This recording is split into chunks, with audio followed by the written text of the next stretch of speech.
السلام عليكم ورحمة الله تعالى وبركاته. إن الحمد لله نحمده ونستعينه ونستغفره ونعوذ بالله من شرور أنفسنا ومن سيئات أعمالنا.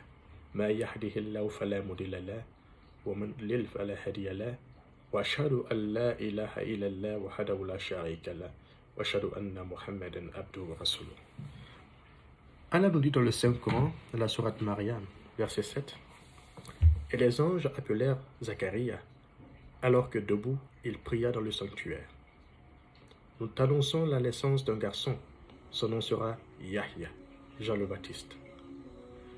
Nous ne lui avons pas donné d'homonyme auparavant. » Chers frères et sœurs, c'est ainsi que je débute l'histoire de Zacharia et de son fils Yahya. Une histoire pleine d'enseignements, une histoire pleine de leçons. En vérité, chers frères et sœurs, Zacharia avait atteint l'âge de la décrépitude, un âge très avancé, on dit 90 ans. Et il était faible, il marchait lentement à cause, n'est-ce pas, du poids de l'âge.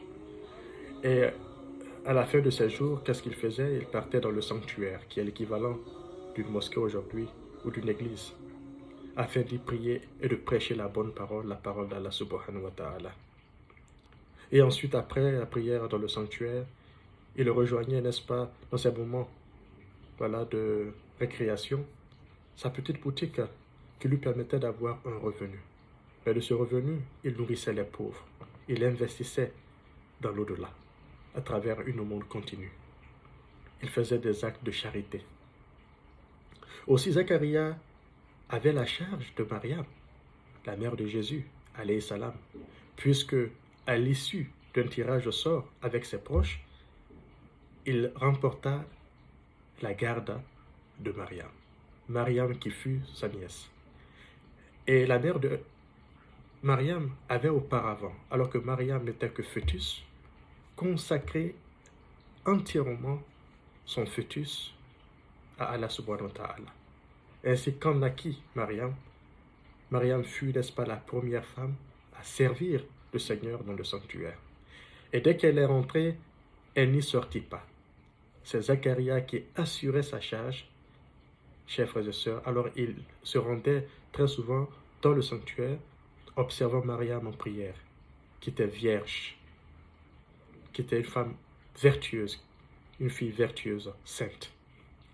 Mais à un moment donné, quand il rentrait dans le sanctuaire, il remarquait des fruits, alors que personne ne rentrait dans le sanctuaire à part lui.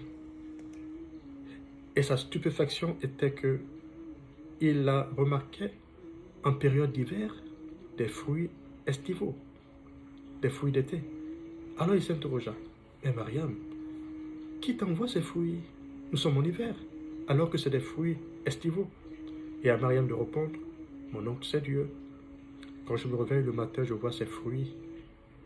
Le soir, pareil. Et Dieu m'accable de faveur sans que je ne lui demande quelque chose. C'est sa grâce. Ainsi, chers frères et sœurs, cette réponse de Mariam à son oncle Zacharia réveilla en lui, n'est-ce pas, un espoir.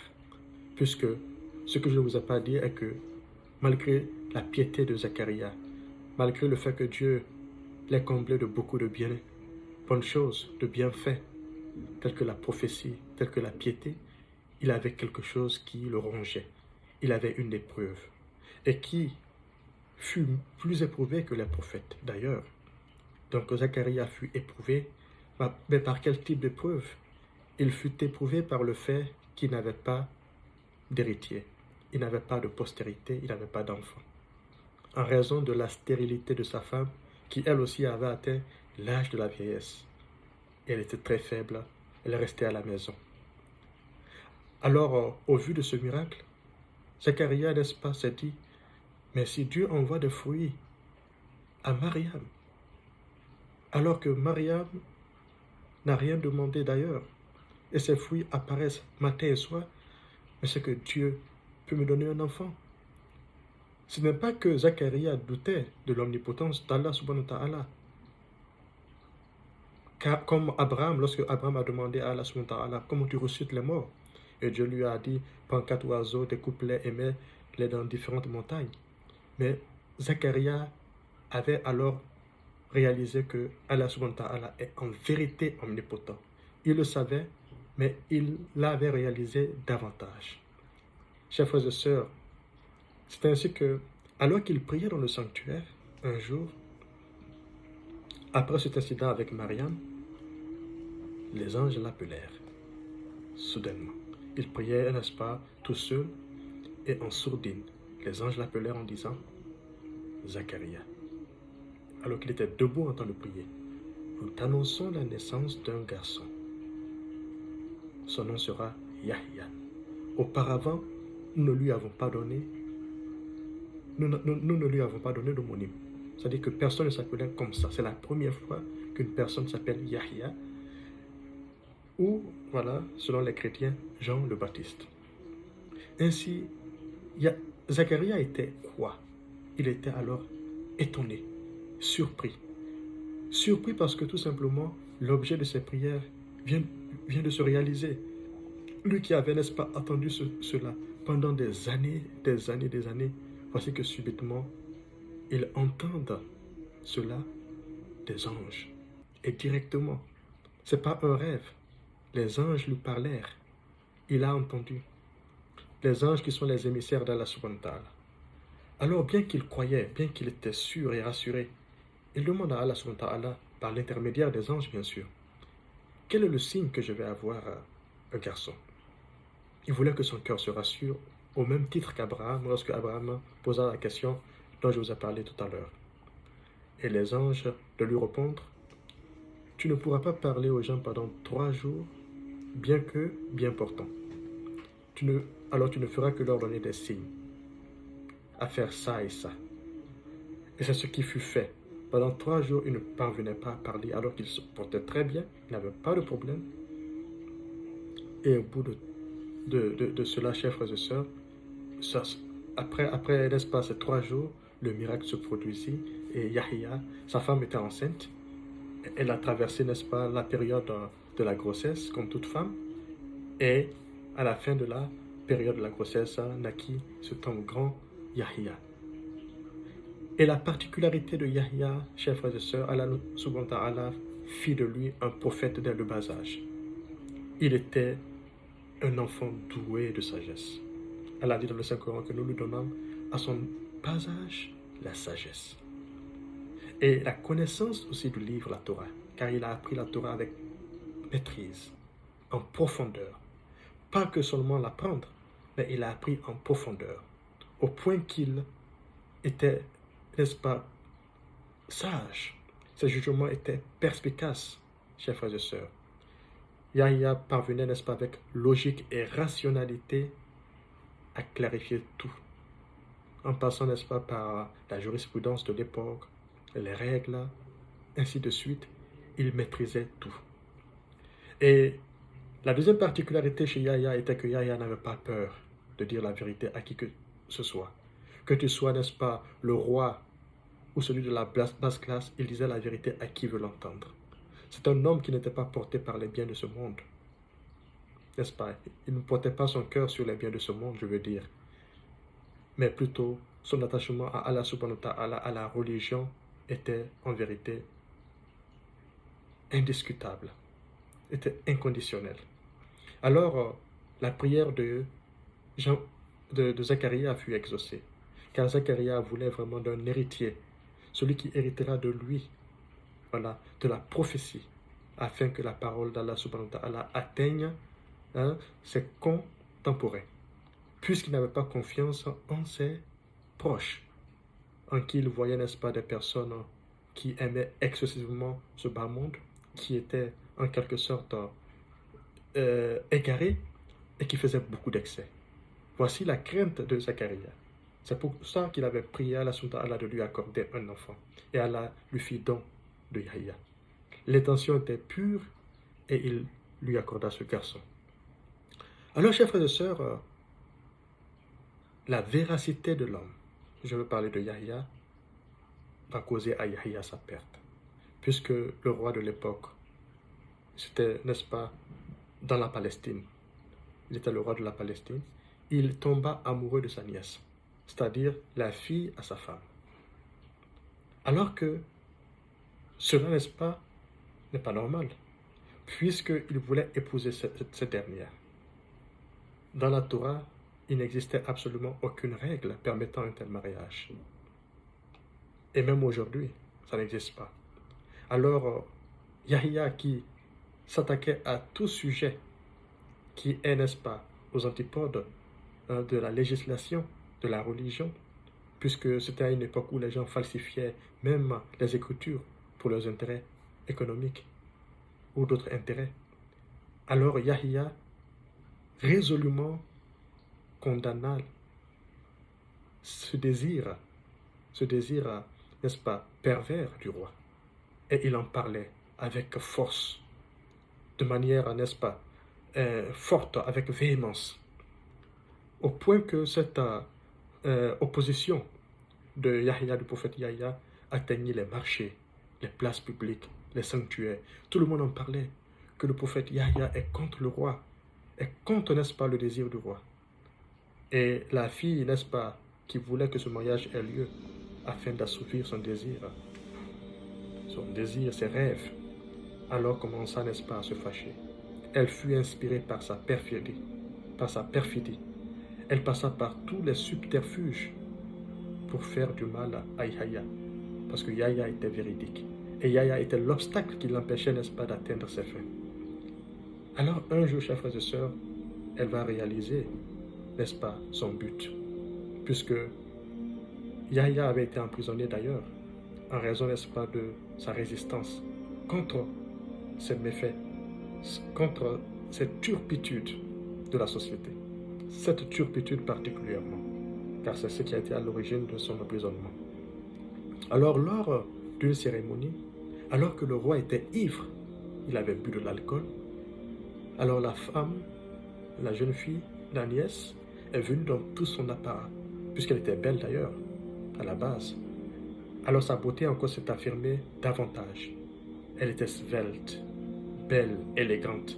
Elle est venue, n'est-ce pas, profitant de la faiblesse du roi, qui n'avait plus ses sens, afin de le séduire. Et c'est ce qu'elle fit. Le roi, n'est-ce pas, qui était, n'est-ce pas, hors de lui-même, qui était au 7e ciel, lui dit, propose-moi ce que tu veux, je le ferai, même si je dois mourir. Quelle occasion pour la fille.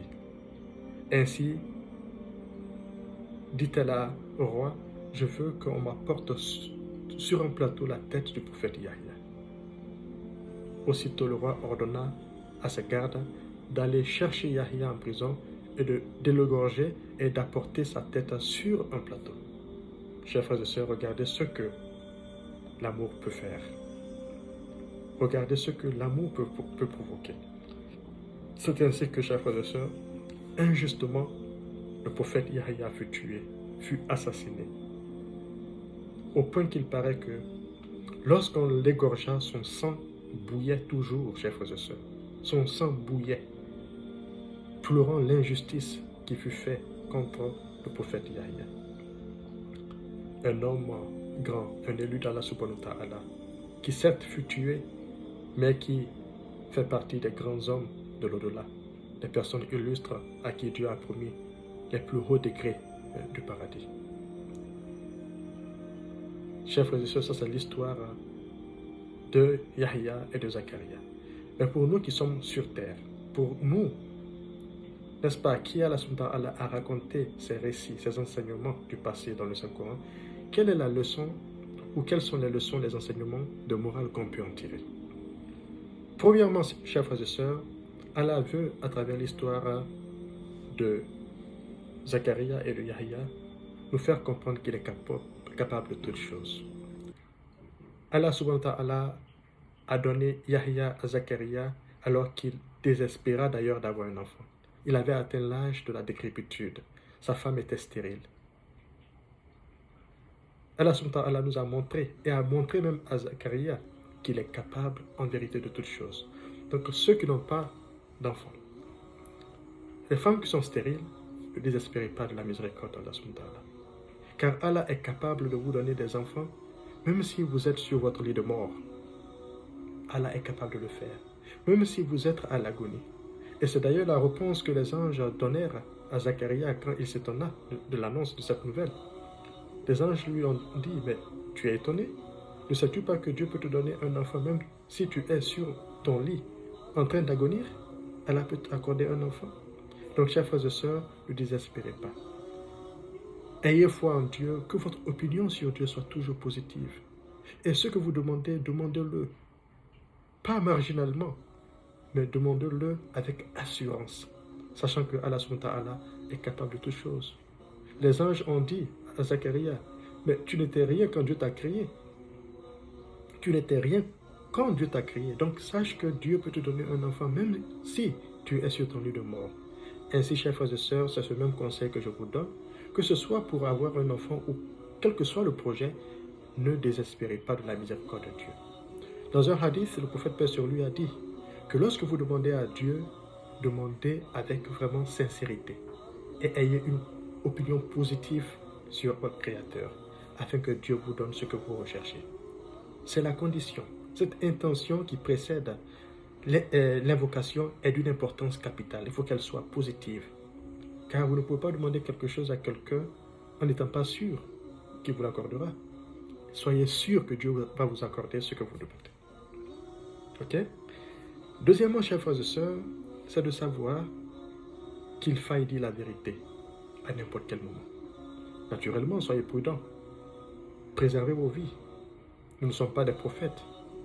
Mais retenez une chose, dire la vérité nous rapproche d'Allah subhanahu wa ta'ala.